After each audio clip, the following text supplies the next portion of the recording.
Speaker, may we again go back and recognize the Honorable Marc Cagas for his interpellation. The Honorable Marc Cagas is recognized. Thank you. Mr. Speaker, I woke up this morning and read the Manila Standard and that's caught my interest. The word is gravy. So I immediately thought of 4 billion pesos worth of Kentucky Fried Chicken gravy. But for purposes of this, for my interpellation, I'd like to limit myself on DBM. One of the most fundamental of principles in our Constitution is that the Philippines is a democratic and republican state, and sovereignty resides in the people, and government authority emanates from them. As an effect of republicanism and the principles of democracy, the Philippine government follows the doctrine of separation of powers. First, we have the executive, the legislative, and the judiciary. There are also the constitutional commissions, which are independent from the three branches in terms of mandate, function, and budget allocation. Each of the branches of government, including the three constitutional commissions, has its own subordinate agencies and offices to execute its essential functions and duties. Mr. Speaker, distinguished sponsor, I'm not assuming that I am a learned legislator, and it is for this purpose, Mr. Speaker, that I'm standing right now and will ask questions to the distinguished sponsor, as I want to learn what DBM is and how it operates in relation to the Philippine budget, in relation to the national government. So will the distinguished sponsor therefore oblige to these questions, Mr. Speaker? DBM is the office primarily in charge of being the country's financial economic manager in order to plan out revenue generation, likewise of expenses, in order to spur national development and accomplish government trusts. There is that's it, Mr. Speaker. Thank you. Distinguished part of the DBCC, am I correct, Mr. Speaker? Yes, Mr. Speaker, DBM is part of DBCC. The DBM chairs DBCC, Mr. Speaker. And what are the other departments which consist the DBCC, Mr. Speaker?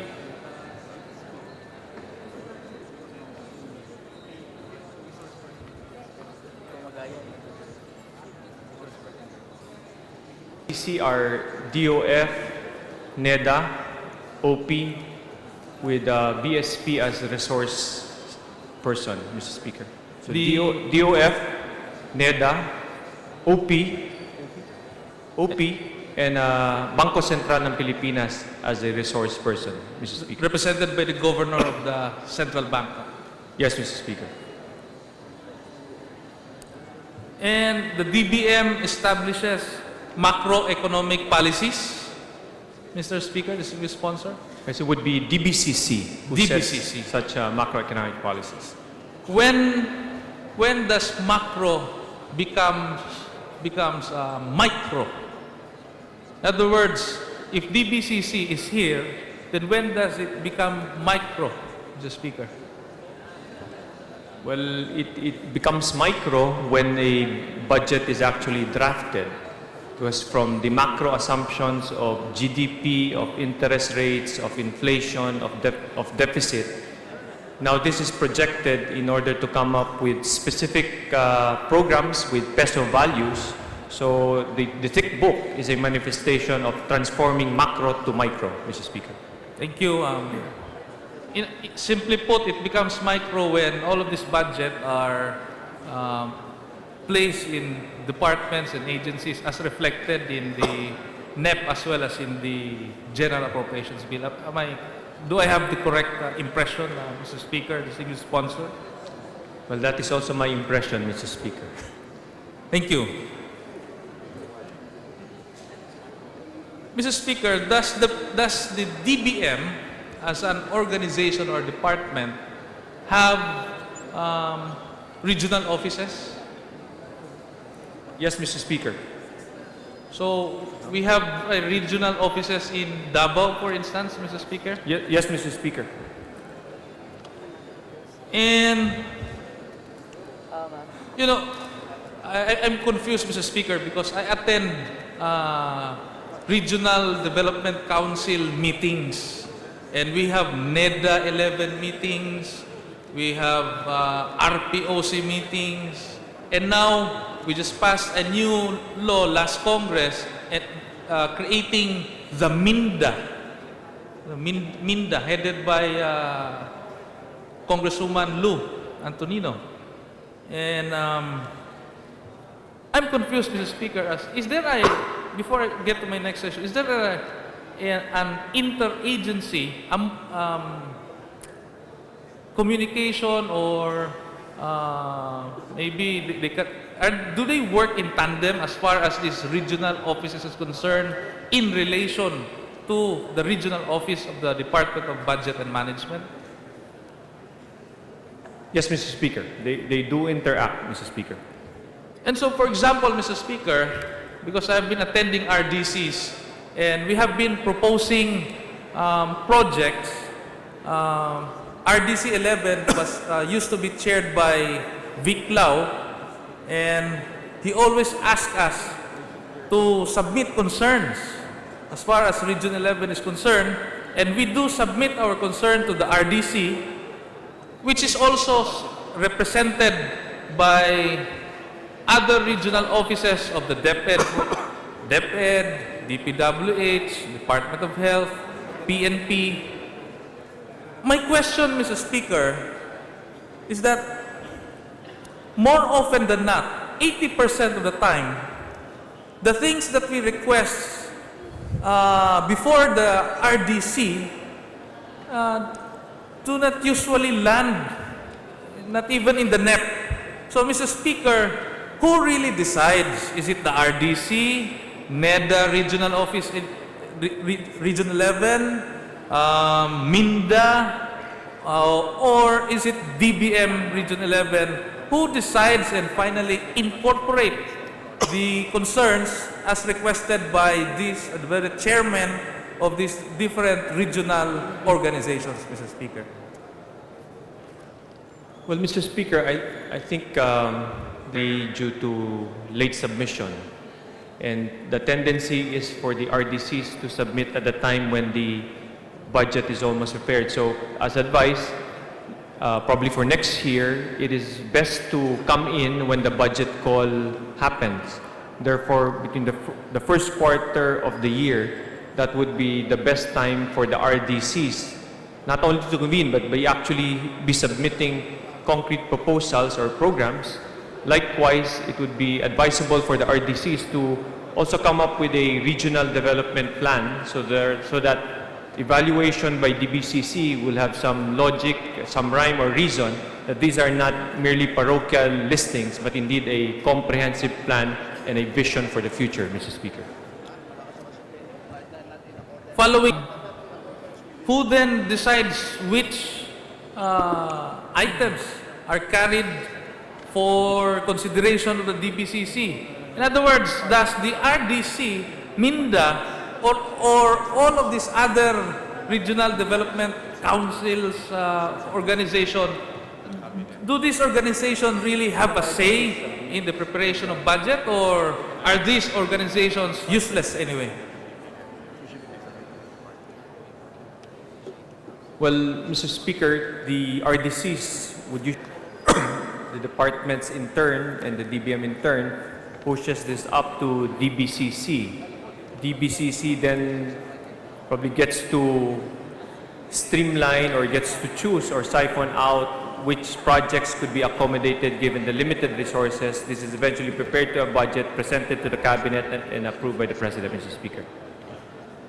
So they're not RDCs and MINDA and other regional development organizations. No, Mr. Speaker. They are vital in the crafting of the budget. We just have to be early enough because I think it's merely punctuality, the main cause of non-inclusion. But we just have to give importance and think through the process, Mr. Speaker. It's interesting, Mr. Speaker, that you said about punctuality. As a matter of fact, Mr. Speaker, this representation has been submitting to the RDC my requests. Fortunately, one of my requests went through the General Appropriations Act of 2010, but unfortunately, Mr. Speaker, the gravy was recalled from this representation. And so, Mr. Speaker, I wonder where the box, or who controlled the box. There's a saying that the buck stops here, but in this case, who controls the buck? Because I'm confused, Mr. Speaker, because under page 569,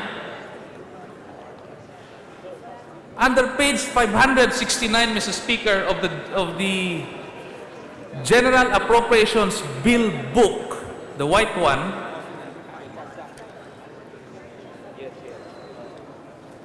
under page 569, Mr. Speaker, the single sponsor of the GAB,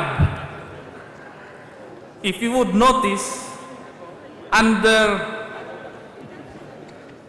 item B, projects, locally funded projects, A, national, arterial, and secondary, national/local roads and bridges.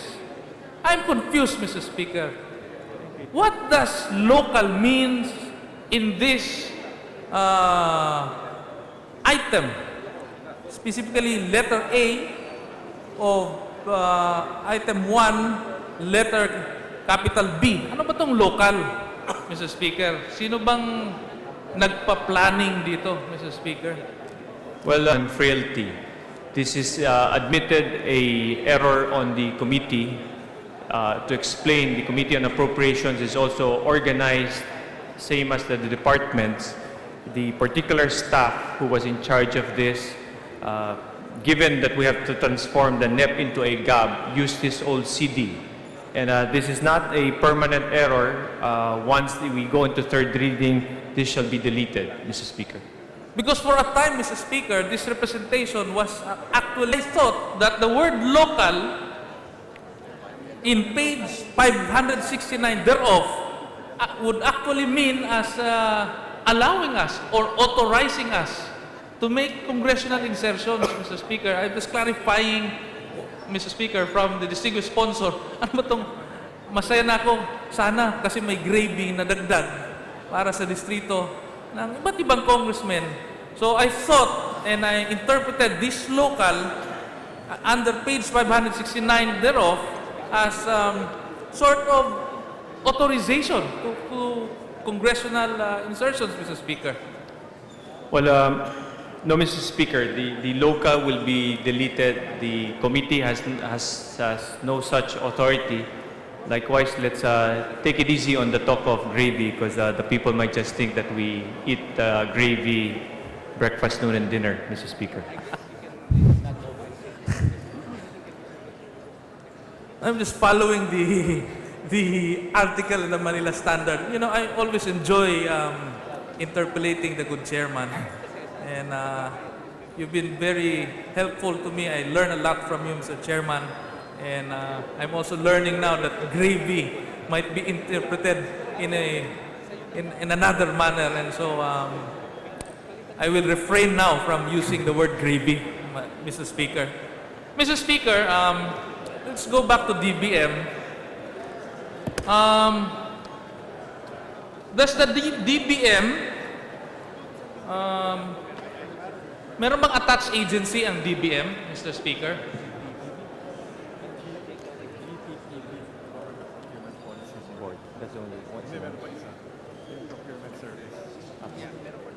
Agencies. The first is the GPPB, the Government Procurement Policy Board, and the second is the Procurement Service, Mr. Speaker.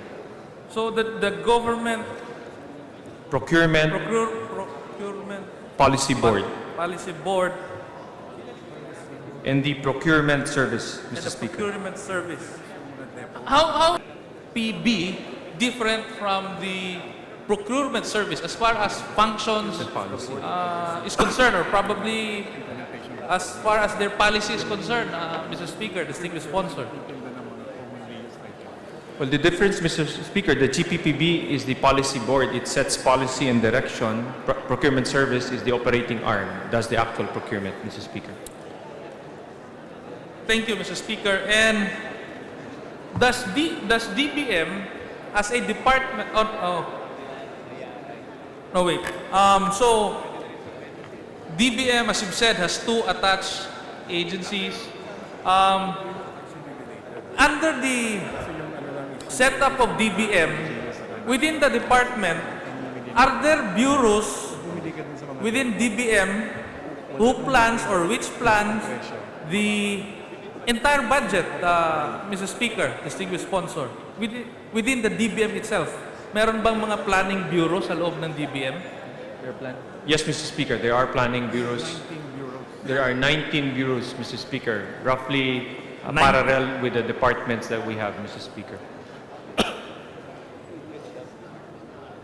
So for each department, there is a corresponding bureau, Mr. Speaker. Yes, Mr. Speaker. Thank you. And is there a budget management bureau under the DBM? Yes, Mr. Speaker, there is a budget management bureau, Mr. Speaker. And what does a budget management bureau does, Mr. Speaker?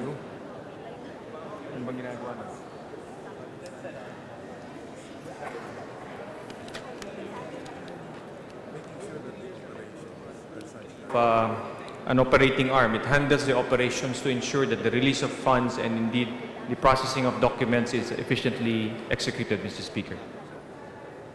Does the Budget Management Bureau have something to do with, for example, the release of SAROS or NCA, Mr. Speaker, distinguished sponsor? Yes, Mr. Speaker. I think this is the engine that processes the SAROS, Mr. Speaker. It is the wish, Mr. Speaker, I think, of each legislator that at the end of this budget hearing, we will see the light of a SARO, Mr. Speaker. Mr. Speaker, I think some have seen the light, Mr. Speaker. Wawa naman ako, wala nang gravy, wala pang light, Mr. Speaker. Well, Mr. Speaker, the assurance if indeed the good congressman from Davao has submitted. I already did, Mr. Speaker, about 3 to 4 weeks ago. Mr. Speaker, does DBM have a Budget Technical Services Bureau, Mr. Speaker? Yes, Mr. Speaker. And what are its functions, or what is its main function, Mr. Speaker, distinguished sponsor?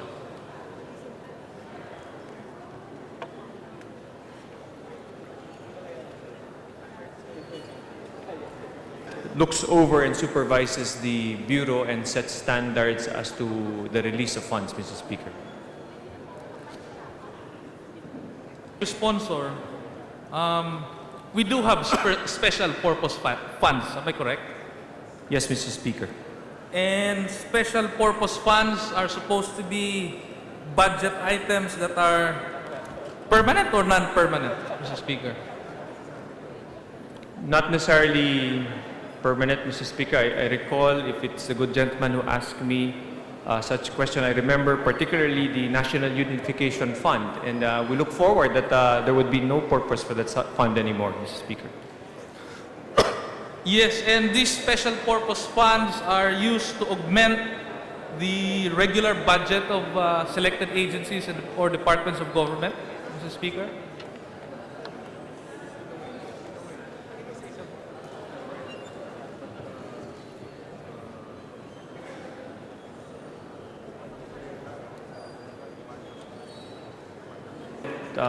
Budget here, one or another, you could relay it to a department. However, given its very nature of being special purpose, it is administered differently from department funds. However, the thrust of government is to slowly push all these special purpose funds into the respective departments as one of the measures for transparency and accountability, Mr. Speaker.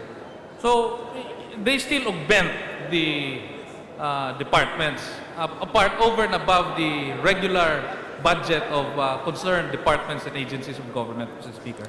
Yes, Mr. Speaker, for very special purposes, Mr. Speaker. Yes, and they are subject to special provisions Yes, Mr. Speaker. and also subject to the approval of the President. Yes, Mr. Speaker. Thank you, Mr. Speaker. Sabi ko nga po, ako'y gusto lang po matuto. Eh, nandito sa Constitution,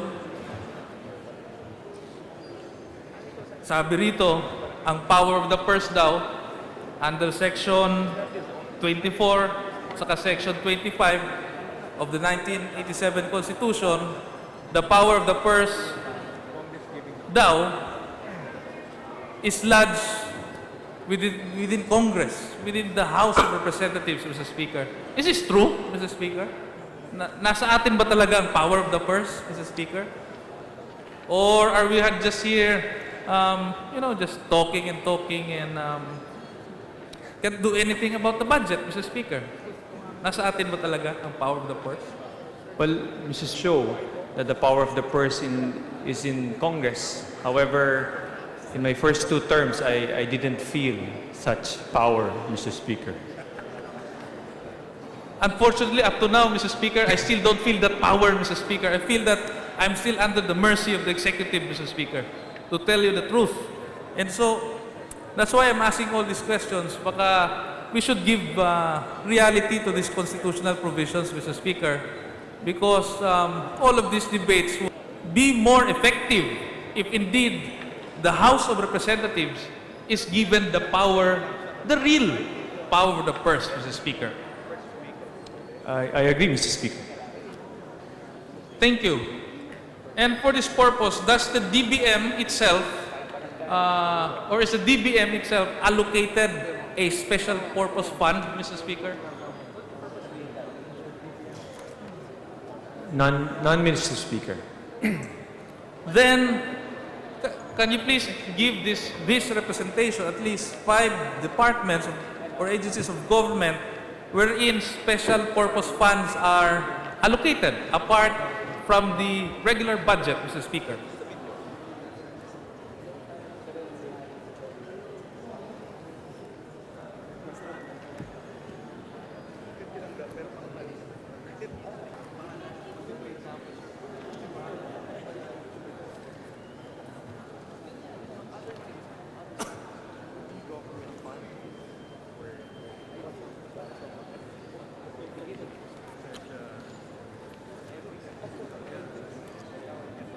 Well, Mr. Speaker, one of the special purpose funds is DepEd Educational Facilities Fund, so that is within DepEd. One of the former special purpose funds is the AFP Modernization Fund. Now that has been moved as a regular item on the Department of National Defense, Mr. Speaker. Meaning it has been transferred to the... Yes, Mr. Speaker. Because previously, that will be a separate chapter. Now it is within the chapter of DND, Mr. Because Speaker. in our budget, there are lines which says transferred to and transferred from. So you're saying that the AFP Modernization Fund was transferred to? Am I correct, Mr. Speaker?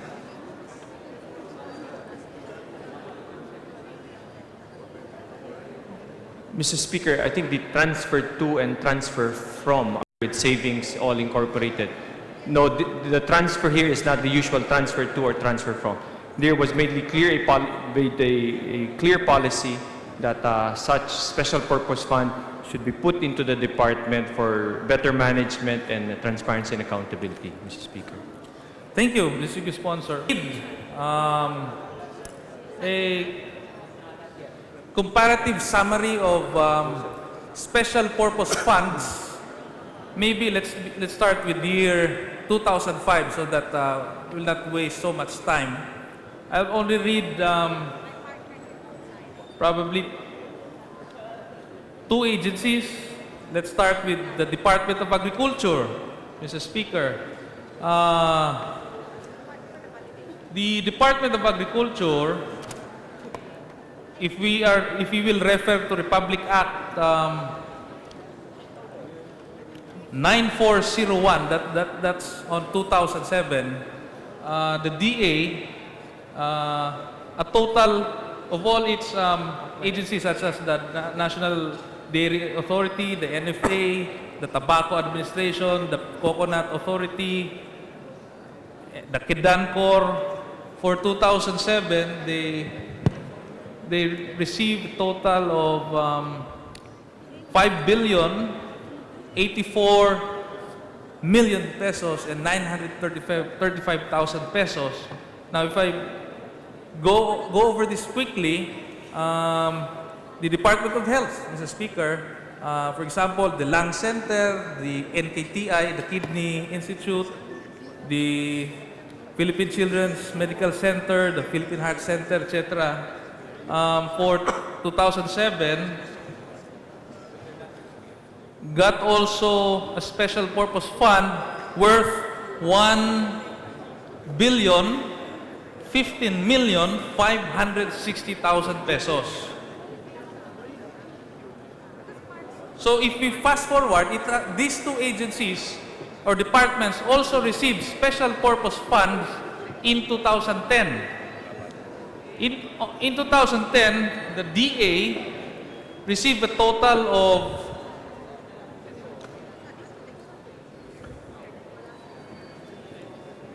in 2007, the DA received 1,625,000,000 instead of the 5 billion that I mentioned, Mr. Speaker. And for 2010, the DA received a special purpose fund total of 9,672,411,000 pesos.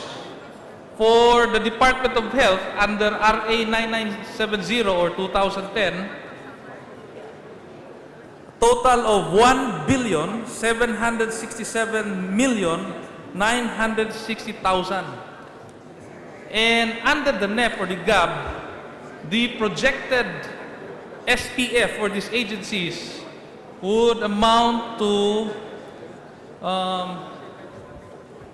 a measly 790 for DA, 796,305,000, Mr. Speaker, from the original 4,777,000,000, Mr. Speaker.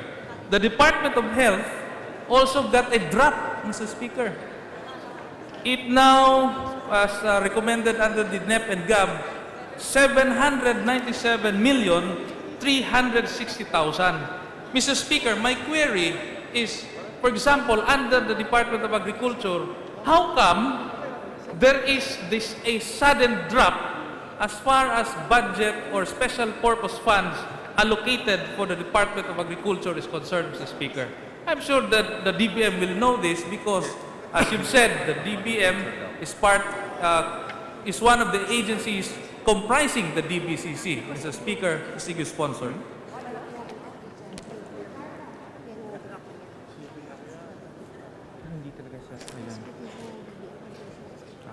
Well, Mr. Speaker, particular on the drop in the DA, that is attributable to the NFA, the removal of NFA.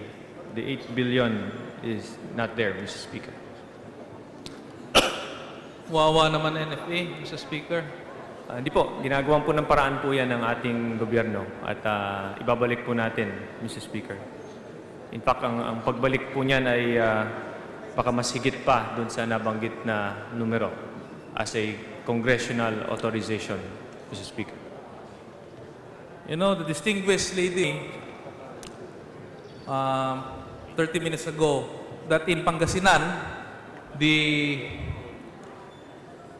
selling price of rice, because it is not the NFA who buys rice anymore, has dropped tremendously, Mr. Speaker.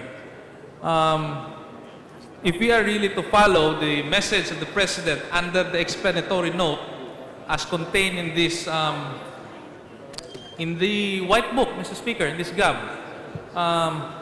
wouldn't be zero allocation for NFA doing injustice, Mr. Speaker, to our farmers and therefore running contrary to the budgetary message of the President, Mr. Speaker?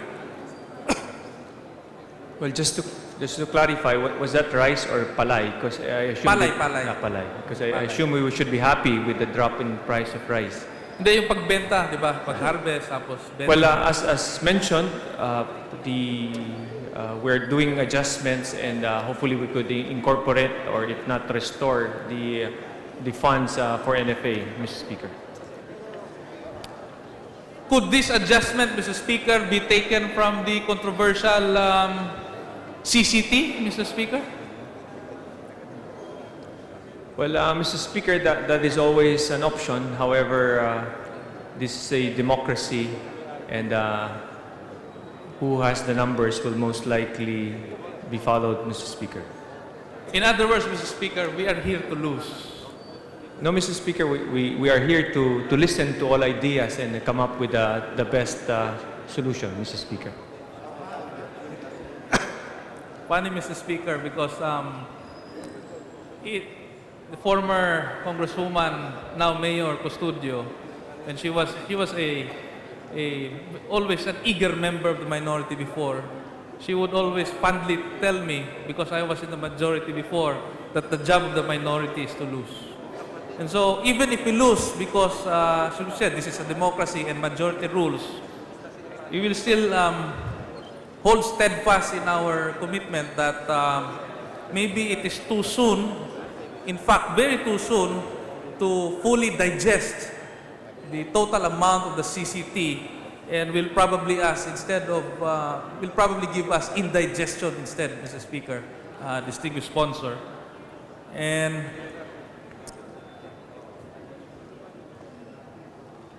sana naman matouch ka, Mr. Speaker. We've been talking here about CCT for the longest time. This is just too much, Mr. Speaker. You see, if through CCT, for instance, Mr. Speaker, sabi, pag may CCT na, marami na tayong estudyanteng mapapaaral. Okay, kasi may kanin na sa tiyan, may konting baon pa.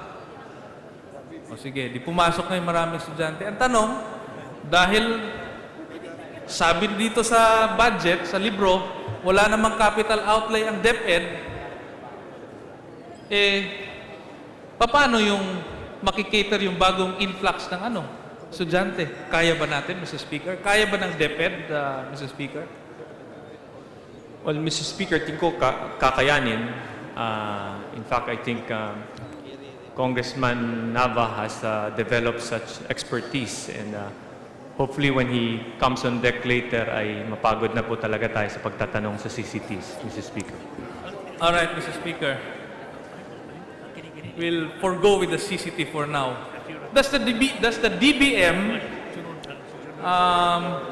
have a statement of meron ba kayong saob ang DBM? Statement of Appropriations and Obligations? Yes, Mr. Speaker. And ano po ang laman ng saob?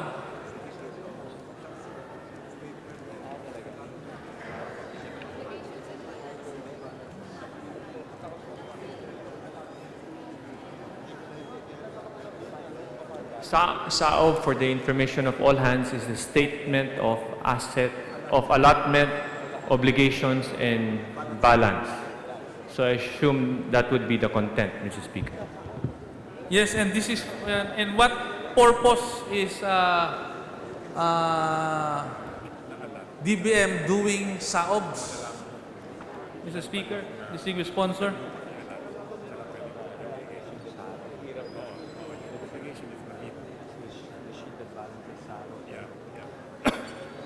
Well, Mr. Speaker, it is a sheet that tallies the ongoing balance between allotment and obligations. Probably in Congressman lingo, this would be the tally sheet balancing SAROS and NCAs, or the obligations when it's bidded out, Mr. Speaker. In other words, are SAOBs similar to a financial report probably, or to a fiscal report of the operations of the DBM? Or is the SAOB mainly a statement of the balance, or sort of a balance sheet, Mr. Speaker, distinguished sponsor?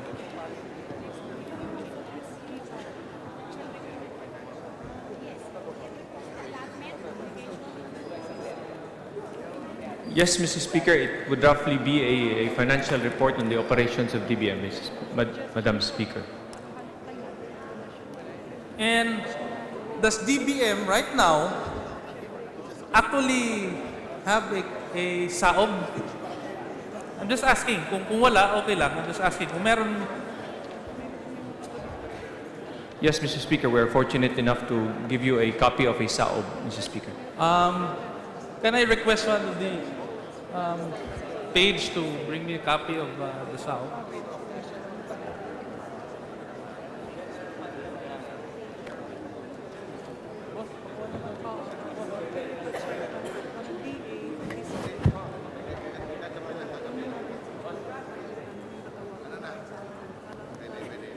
Well, Mr. Speaker, if not out, I think it's not a complete presentation. Probably give us time to give you a complete sheet, Mr. Speaker. Hindi, just want... Okay lang, Mr. Speaker, kahit if that's complete. I just want...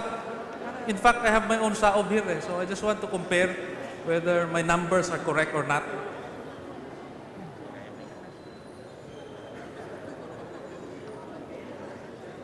Like, for example, want to know how much for 2000 or under the NEP of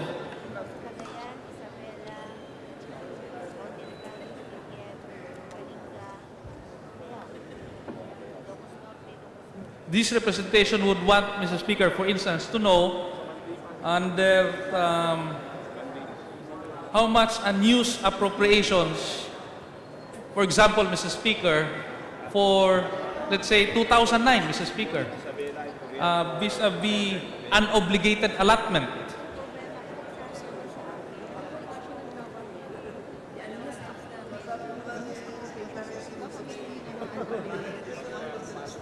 Well, Mr. Speaker, for 2009? For 2009, for the whole of national government, unreleased appropriations is 260 billion, roughly, and for unobligated allotment, it is 116.3 billion, Mr. Speaker. 116.372,583. Mr. Speaker. Unreleased appropriation 260,089,850. Mr. Speaker.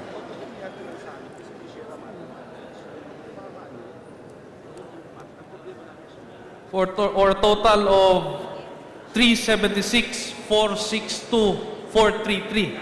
Yes, Mr. Speaker. So, in other words, my numbers would be correct. Yes, up to the last peso, Mr. Speaker. Thank you, because I have here a SAOB from year 2002 to the present, Mr. Speaker. And I hope that during the next budget deliberations, Mr. Speaker, for purposes of education, I hope that the DBM will furnish representatives of copy of SAOB so that we'll know, Mr. Speaker, and will not rely mainly on the BSEF because it's so hard to toggle over the pages of BSEF, Mr. Speaker. We'll try to do so, Mr. Speaker.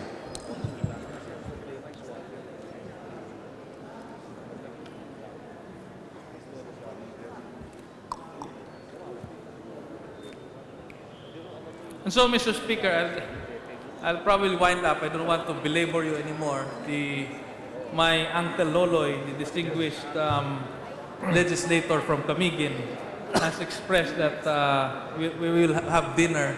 And this is my request to the good chairman and for the Secretary Butch Abad that for next year, sana po Congress will be more involved. We would this representation would really appreciate it if all from the DBCC pa lang, you know, meron na ho tayong partisipasyon kasi meron namang counterpart ang House of Representatives, yung tinatawag na House Budget Management Bureau ng House eh. So sana po meron hong mas magandang coordination para pagdating mo sa floor or sa budget briefings hindi na ho tayo nagkakagulo masyado, and so that we will feel more, or we will feel that the power of the purse really and truly exists, Mr. Speaker. Can I get that assurance from the chairman as well as Secretary Abad, Mr. Chairman?